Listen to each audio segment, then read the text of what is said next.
Radio Boaz y la Iglesia Evangélica de Cumaná, a Dios sea la gloria, presentan a continuación reflexiones de Solo la Palabra de Dios.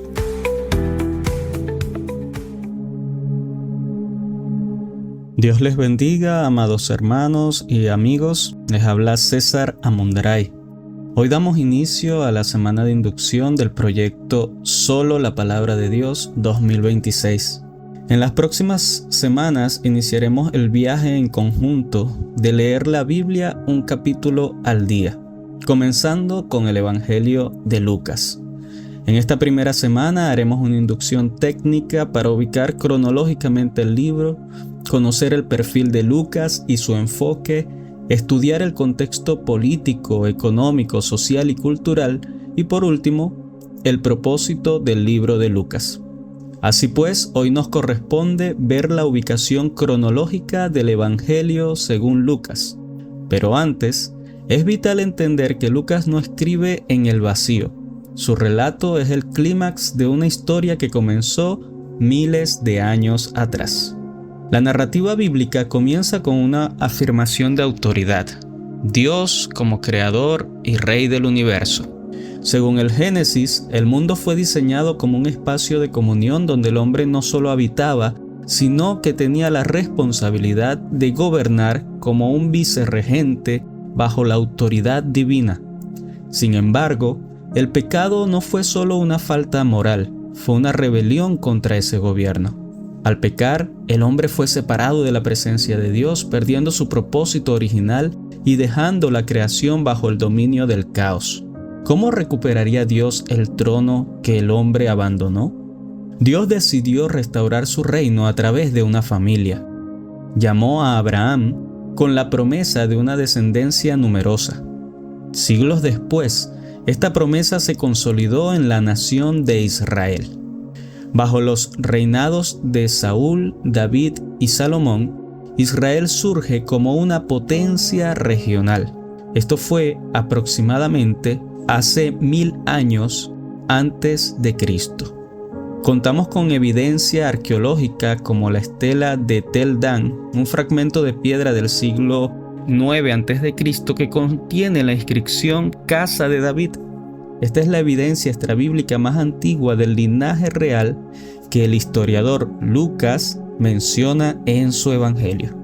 La promesa davídica es que cuando David, que fue el rey por excelencia de Israel, pecó, Dios le reveló que su propia dinastía no bastaba. Le prometió un descendiente cuyo reino no sería temporal, sino eterno. Esta promesa es la columna vertebral que sostiene todo el Evangelio de Lucas. Tras la muerte de Salomón, el reino se fracturó por la idolatría y la injusticia social.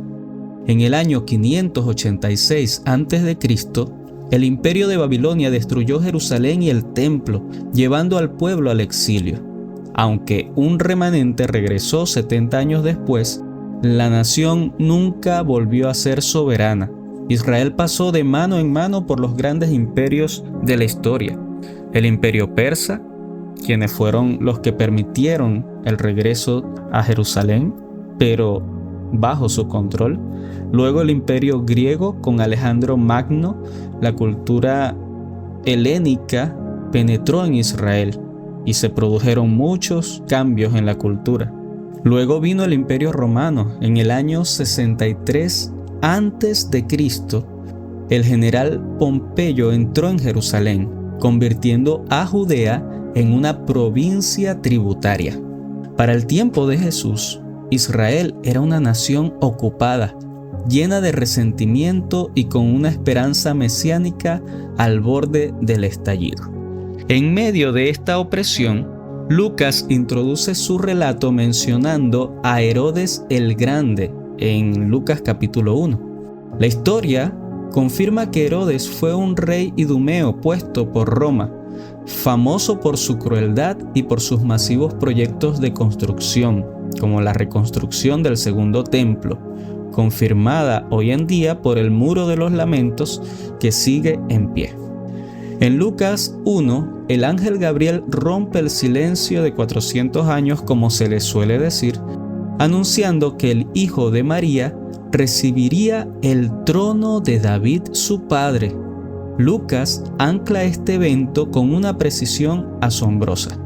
Primero, César Augusto fue el primer emperador romano cuyo decreto de censo, confirmado por registros históricos de censos provinciales, movilizó a la familia de Jesús a Belén.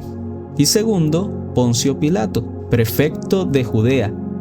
Es curioso que durante siglos se dudó de su existencia hasta que en 1961 se halló la piedra de Pilato en el teatro de Cesarea, una inscripción que confirma su cargo exacto tal como Lucas lo describe.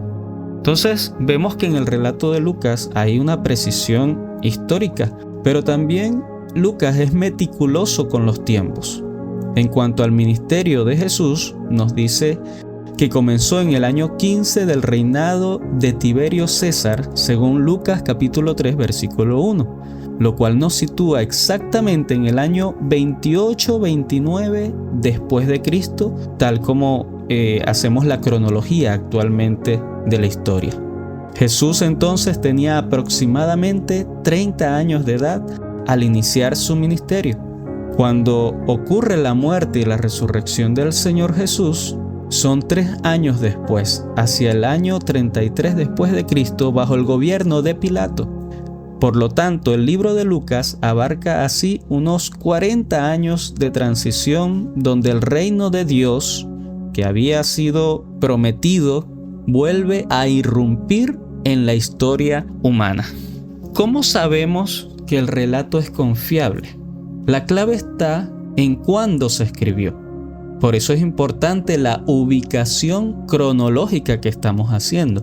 Nosotros nos apegamos a la visión tradicional que dice que fue escrita entre el año 60 y el año 63 después de Cristo, apenas unos 30 años después de los hechos. ¿Por qué esta es la postura más sólida? Lucas no solamente escribió el Evangelio, sino que también escribió un segundo volumen, que es el libro de Hechos de los Apóstoles. Hechos termina con Pablo vivo, bajo arresto domiciliario en Roma en el año 62 después de Cristo. Es inconcebible que Lucas, siendo el biógrafo de Pablo, no mencionara su martirio, que fue en el 64-67 después de Cristo aproximadamente. Ni siquiera menciona la gran persecución de Nerón, y esto nos da pie a pensar, este silencio de Lucas, que él escribió antes de que estos hechos ocurrieran. La destrucción de Jerusalén. Jesús profetiza en Lucas 21 que Jerusalén sería rodeada por ejércitos y el templo sería destruido. Si Lucas hubiera escrito esto en el año 85, como dicen algunos críticos académicos, habría incluido detalles del incendio y la masacre final. El hecho de que se presente como una profecía futura sugiere que se escribió antes de que ocurriera. Escribir en los años 60 significa que Lucas pudo hablar con testigos oculares vivos.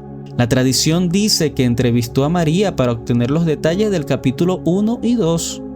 Una fecha temprana garantiza que el relato no fue alterado por mitos, sino que fue verificado por quienes estuvieron allí, tal como Lucas lo indica en su capítulo 1. Él dice: me ha parecido también a mí, después de haber investigado con diligencia todas las cosas desde su origen, escribírtelas por orden.